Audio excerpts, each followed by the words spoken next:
ये है श्रीलंका का मुलैथीवु जिला, जिसने गृह युद्ध का दंश झेला है। अब यहाँ के लोगों का जोर कृषि पर है।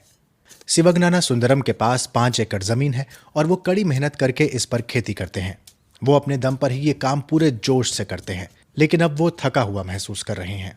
कारण है सरकार की नई खाद नीति।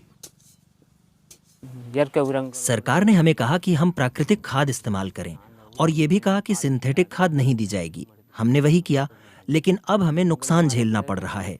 प्राकृतिक खाद से निकले बीज वीड या शैवाल की तरह निकलते हैं।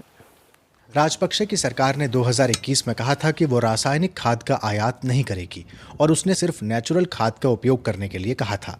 इसकी वजह से चाय, तंबाकू और सब्जियों की पैदावार पर असर पड़ा है। किसानों को भारी आर्थिक नुकसान हुआ।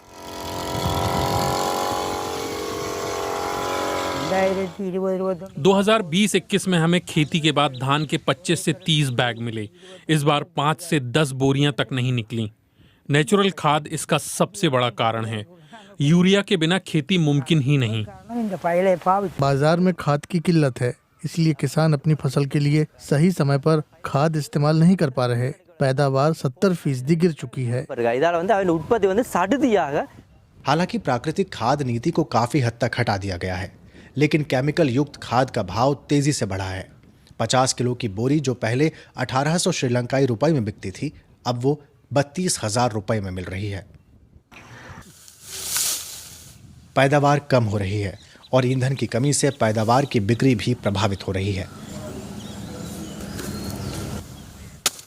खाद्य सामग्री की आपूर्ति के लिए श्रीलंका आयात पर भी निर्भर है, लेकिन यूक्रेन रूस संकट और डॉलर की कमी के चलते आयात पर भी बुरा असर पड़ा है। इससे श्रीलंका की खाद्य सुरक्षा पर सवाल खड़े हो गए हैं।